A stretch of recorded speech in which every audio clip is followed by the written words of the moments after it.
မင်္ဂလာပါရှင်ဟုံးကုတ်ပိုင်မေကနေကြိုဆိုပါရစေဒီနေ့ဝက်ကလီစာလေးကိုညှိစော်လုံးဝမနံမဲနဲ့ပေါ့နော်အရသာထိထိမိမိလေးချက်စားကြရအောင်ပါ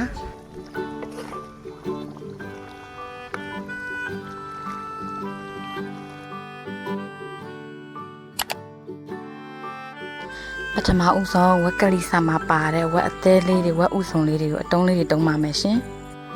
တုံးပြီးရင်တော့ရေးစေးပါမယ်ပထမဦးဆုံးစားနဲ့နေပြီးတော့စီးမယ်ပေါ့နော်စားနဲ့နေစေးရတဲ့အကြောင်းကတော့ပေါ့နော်သူ့ရဲ့အပေါ်မှာပါတဲ့အကြည့်အချွဲတွေပြောင်းသွားအောင်မို့လို့ပေါ့နော်စားနဲ့နာလေးနေပြီးစေးပါမယ်ဒုတိယတစ်ခါတော့တံပရာသီးလေးညစ်ပြီးတော့စေးပါမယ်နော်တံပရာသီးပဲဖြစ်ဖြစ်တံပရာသီးပဲဖြစ်ဖြစ်ရပါတယ်တံပရာသီးနဲ့စေးရတဲ့အကြောင်းရလည်းအဓိကအဖြစ်ညှိစော်မနှံမှုပါပဲရှင်နောက်တစ်ခါတော့ဥရရဲ့အတွင်းပိုင်းကိုပေါ့နော်တစ်ခုချင်းလှန်ပြီးတော့စေးပါမယ်ရှင်အဲ့ဒီလိုလှန်စီးတဲ့အခါမှာပေါ့နော်အထဲထဲအစီပိတ်လေးတွေကိုကုတ်ခွာပြည့်ရင်စားမကောင်းတဲ့အတွက်ကြောင့်ပေါ့နော်မတန်ရှင်းတဲ့အပိုင်းတွေကိုပဲတိတိကျကျလေးဖယ်ပြီးတော့ကျန်တဲ့အပိုင်းတွေကိုတိကျတန့်စင်သွားအောင်စီးပေးပါမယ်နောက်တစ်ထပ်မှာတော့ပေါ့နော်ညီနှမထွက်အောင်ရှာလက်ကာရီလေးနဲ့တိကျဆေးပါအောင်မယ်ရှင်ရှာလက်ကာရီနဲ့ဆေးပြီးရင်နောက်ထပ်ရေကြီးလေးနဲ့သူ့ကို3ခါလောက်ထပ်ဆေးပေးပါအောင်မယ်ရှင်ဒါလေးကတော့ရေဆေးပြီးတော့ရေစစ်ထားတာပါတီချီနေမှာဆိုရင်တော့လုံးဝတန့်စင်သွားပြီးတော့ချက်လို့ရပါပြီအခုဆိုရင်တော့ချက်ဖွင့်ရန်အတွက်အရသာတွေစပြီးနေပါမယ်အရသာမအနှဲငယ်ထည့်ပါမယ်နနွေးမအနှဲငယ်ထည့်ပါမယ်အယောင်နေမအနှဲငယ်ထည့်ပါမယ်စားအနှဲငယ်ထည့်ပါမယ်စားထည့်ပြီးရင်တော့သူ့ကိုချက်ဖွင့်ရအတွက်ထောင်းထားတဲ့ကြက်သွန်ဖြူနဲ့ပေါ့နော်ချင်းတက်အထောင်းလေးကိုထည့်ပါမယ်တကြားလေးနည်းနည်းထည့်ပါမယ်ချက်သားမုံလေးအနှဲငယ်လေးထည့်ပါမယ်ထည့်လို့ပြီးရင်တော့အကောင်လုံးကိုတမသွားအောင်နေပါမယ်ဟင်းစားချက်ဖွင့်ရအတွက်ပြင်ပါတော့မယ်ဒဲထဲမှာစီအနှင်းငယ်ထည့်ပါမယ်စီပူးလာတဲ့အချိန်မှာရောကလဝေးရဲနဲ့တေချပိုးကောက်ထည့်ပါမယ်ကလဝေးရဲနဲ့တေချပိုးကောက်ကတော့အနံ့အတွက်ထည့်တာပါကဲဒါပြီးရင်ခုနကနှက်ထားတဲ့ဝက်ကလီစာလေးကိုထည့်ပါမယ်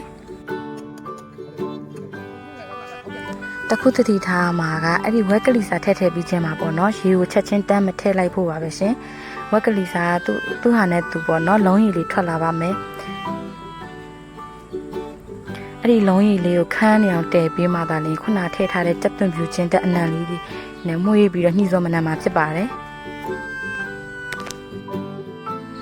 ကဲလုံးရည်လေးခန်းသွားလို့စီပြန်လာတဲ့အချိန်မှာတော့ဟင်းအနှစ်အတွက်ကြက်သွန်ဒီခန်းချင်းတီထည့်ပါမယ်ရှင်ကြက်သွန်ဒီခန်းချင်းတီကကိုအနှစ်များများကြိုက်ရင်များများထည့်လို့ရတယ်လို့အနှစ်နည်းနည်းကြိုက်ရင်လည်းနည်းနည်းလေးပဲထည့်လို့ရပါတယ်မထည့်ပဲနဲ့စားချင်တယ်ဆိုရင်လည်းမထည့်ပဲနေလို့ရပါတယ်ရှင်ဒီမှာလဲတခုတတိထားမှာကဟင်းနဲ့ခန်းချင်းဒီကြက်သွန်ဒီထည့်ပြီးတဲ့အချိန်မှာရေတန်းမထည့်ပါအောင်နဲ့ရှင်သူ့ကိုစီလေးနဲ့နွမ်းသွားအောင်ကြော်ပေးပါအောင်မယ်ရှင်ဘာဖြစ်လို့လဲဆိုတော့ရေတန်းထည့်လိုက်တဲ့အခါမှာခန်းချင်းဒီကြက်သွန်ဒီကလေဟိုစိမ့်စော်တွေကြက်သွန်ဒီအနံ့နေအဲ့လိုကြက်သွန်စိမ့်အနံ့နေနန်းတက်လို့ပါရှင်သူ့ကိုအဖုံးလေးခဏအုပ်ပြီးချက်ထားပါမယ်ဒီလိုအခြေအနေလေးရပြီဆိုမှရေထည့်ပါမယ်ရှင်ရေကိုတော့ခုနကဝက်ကလေးစာနှက်ထားတဲ့ပကံလေးကိုပေါ့နော်စလုံးနဲ့ဟင်းအနှစ်လေးတွေကျန်ပါတယ်အဲ့ဒီဟာတွေကရေလေးနဲ့သူ့ကိုထည့်လိုက်ပါတယ်ရှင်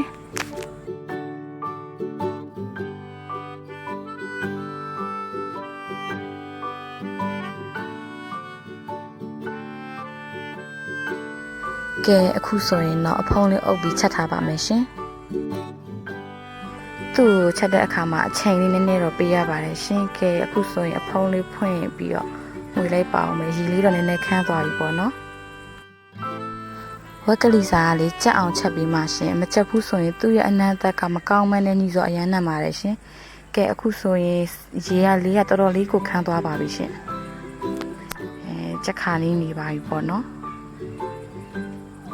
ကဲအခုဆိုရင်တော့တောကိုစီပြန်လာပါပြီရေနည်းနည်းပဲကြံတော့ပါတယ်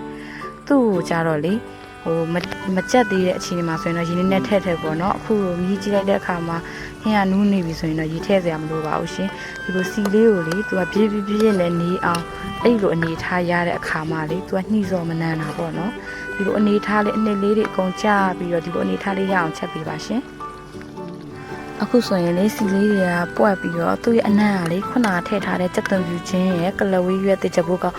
အဲ့ဒီအနံ့တွေကလေအရင်ကမှုေးပြီးတော့ချက်နေနဲ့တောင်ပိုက်စားပါတယ်ရှင်အခုဆိုရင်တော့ရပါပြီပကံထဲကိုခတ်ထည့်လိုက်ပါတော့မယ်ရမ်းမမှုေးပြီးတော့အရင်စားချင်နေပါပြီရှင်လွယ်ပါတယ်ရှင်လိုက်ချက်စားကြည့်ကြပါဒီလိုလေး ကြည့်ရှုပေးကြတဲ့အတွက်ကျေးဇူးပါနောက်ဗီဒီယိုတွေမှာပြန်တွေ့ပါမယ်ရှင်